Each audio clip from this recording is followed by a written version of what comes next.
Assalamualaikum warahmatullahi wabarakatuh. Salam sejahtera untuk kita semua. Syukuri kita kepada Tuhan Yang Maha Esa. Pada kesempatan kali ini, saya akan menyampaikan presentasi hari ini yang berjudul pernikahan. Nah, sebelumnya saya ingin mengucapkan terima kasih sudah memberikan waktu kesempatan hari ini untuk menyampaikan materi saya ini.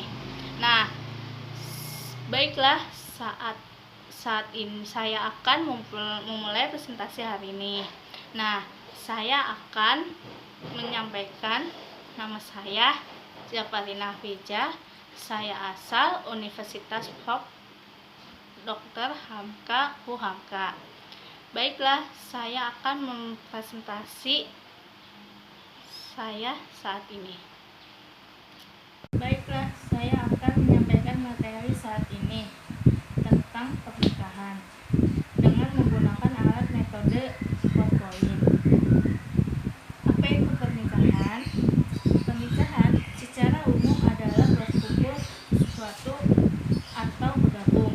Secara istilah nikah yaitu akad yang dilakukan atau seorang laki-laki dan perempuan dengan menggunakan hal itu yang dihalalkan untuk mengendalikan perkembangbiakan dengan cara sesuai dengan norma agama.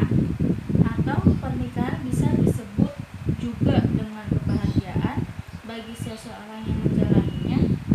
Pernikahan dianggap oleh sebagian orang sebagai suatu yang sakral karena diharapkan hanya suatu kali dalam seumur hidupnya. Seseorang diwajibkan menikah ketika sudah mampu dan siap untuk melakukan hal itu, karena dengan pernikahan selain akan menambah kebahagiaan bagi agama Islam, itu adalah suatu untuk melengkapi iman seseorang.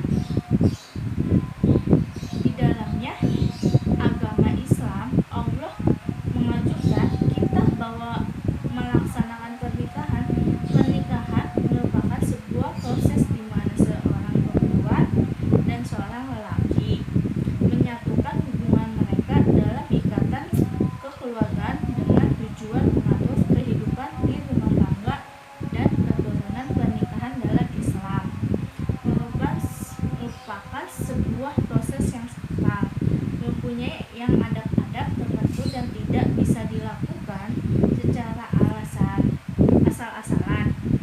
Jika pernikahan tidak dilaksanakan berdasarkan syariat Islam, maka pernikahan itu kita sebagai umat Islam harus mengetahui kiat-kiat pernikahan yang sesuai dengan kaidah agama Islam agar pernikahan kita dinilai ibadah Allah Subhanahu wa taala. Selanjutnya, apa alasan seseorang melakukan pernikahan? 1. Komitmen. Perkawinan sebagai suatu simbol dari komitmen. Dengan melakukan perkawinan, seseorang ingin menunjukkan kepada pasangannya mengenai komitmennya terhadap hubungannya yang ada. 2. Hubungan satu lawan satu. Melalui perkawinan, seseorang membentuk hubungan satu lawan satu. Individu dapat memberikan efek rasa hormat pada pasangannya, persahabatan dan berbagi. Dengan perkawinan, seseorang dapat mengatasi rasa kesepian dengan berbagai segala hal pada pasangannya. 4. Kebahagiaan. Banyak orang yang menganggap bahwa dengan melakukan perkawinan mereka akan mendapatkan kebahagiaan. 5. Love atau cinta. Hal ini merupakan alasan utama seseorang merupakan perkawinan karena pada dasarnya perkawinan adalah sarana atau memenuhi kebutuhan pada tentang cinta. 6. Legitimasi hubungan seks dan anak. Perkawinan memberikan status legitimasi sebuah hubungan seksual hingga akhirnya memperoleh keturunan. Apa itu hukum nikah? Nah, hukum nikah pada dasarnya bisa berubah sesuai Ini disebut kondisi mukallaf, baik dari segi karakter manusiaannya maupun dari segi kemampuannya hartanya. Hukum nikah tidak hanya satu yang berlaku bagi seluruh mukallaf.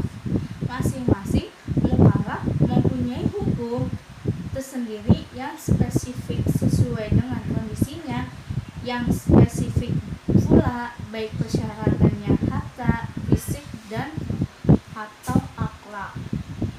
Dan selanjutnya yaitu ada rukun dan syarat pernikahan. Nah, rukun yaitu sesuatu yang pasti ada menentukan sah atau tidaknya suatu pekerjaan ibadahnya, dan sesuatu itu termasuk dalam rangkaian pekerjaan itu, seperti adanya calon pengantin laki-laki atau perempuan. Dalam perkawinan, jika salah satu rukun dalam peristiwa atau perbuatan atau peristiwa hukum itu tidak terpenuhi, berakibat perbuatan hukum atau peristiwa hukum tersebut adalah tidak sah dan statusnya batal demi hukum. Jumlah rukun nikah. Imam Malik mengatakan bahwa rukun nikah itu ada 5 macam, yaitu 1. Wali dari perempuan, mahar, mas kawin lah. Calon pengantin laki-laki, calon pengantin perempuan, singhat akad nikah. Syarat syahnya perkawinan. Syarat-syarat perkawinan merupakan dasar bagi syahnya perkawinan. Apabila syarat-syarat terpenuhi, maka perkawinan itu sah dan menimbulkan adanya segala hak dan kewajiban sebagai suami istri. Mahar, mas kawin.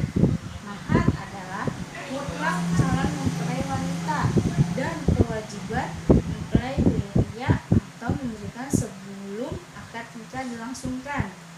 Mahar merupakan lambang penghalangan hubungan suami istri dan lambang tanggung jawab mempelai pria terhadap mempelai wanita yang kemudian menjadi istrinya. Baik, saya akan melanjutkan tujuan pernikahan. Untuk memenuhi tuntunan naluri manusia yang asasi, pernikahan adalah fitrah manusia. Maka jalan yang sah untuk memenuhi kebutuhan ini adalah dengan akad nikah melalui jenjang pernikahan, bukan dengan cara amat kotor dan menjijikan seperti cara-cara orang sekarang ini dengan berpacaran, kumpul kebo, melancur, berzinaan, lesbi, homo, dan lain-lain, dan sebagaimana yang telah menyimpang dan diharamkan oleh Islam. Nah, jadi saya akan menyimpulkan semua yang tadi saya udah baca tentang pernikahan. Nah, pernikahan adalah akad nikah atau ijab kabul antara laki-laki dan perempuan yang bukan muhrimnya, sehingga menimbulkan kewajiban dan hak diantaranya keduanya melalui kata-kata secara lisan sesuai dengan peraturan-peraturan yang diwajibkan secara Islam. Pernikahan merupakan sunnah Rasulullah SAW, sebagaimana yang dijelaskan oleh Rasulullah, jika itu sunnahku, barang siapa yang membenci pernikahan, maka ia bukanlah umatku. Hadis lain Rasulullah bersabda, nikah itu adalah setengah iman. Maka pernikahan dianjurkan kepada umatku Rasulullah, tetapi pernikahan yang mengikuti aturan yang dianjurkan oleh ajaran agama Islam, yaitu adanya rukun pernikahan. Hukum pernikahan, syarat sebuah pernikahan, peminamnya, dan dalam pemilihan calon suami atau istri. Islam sangat membenci sebuah perceraian, tetapi dalam pernikahan itu sendiri terkadang ada hal-hal yang menyebabkan kehancuran dan sebuah rumah tangga. Islam secara terperinci menjelaskan mengenai perceraian dan berdasarkan hukumnya. Sekian dari saya. Terima kasih. Saya akan menutup materi tentang pernikahan. Nah, cukup sekian dan saya sampaikan, dan saya berharap presentasi hari ini semoga bermanfaat bagi untuk kalian semua. Nah, bila merasa ada kekurangan atau kesalahan, mohon maaf. Kesempurnaan hanya milik Allah Subhanahu wa taala. Nah, motivasi saya, jangan lupa untuk semangat untuk belajar dan meraih cita-citamu setinggi langit. Dan sekian dari saya tutup. Wassalamualaikum warahmatullahi wabarakatuh.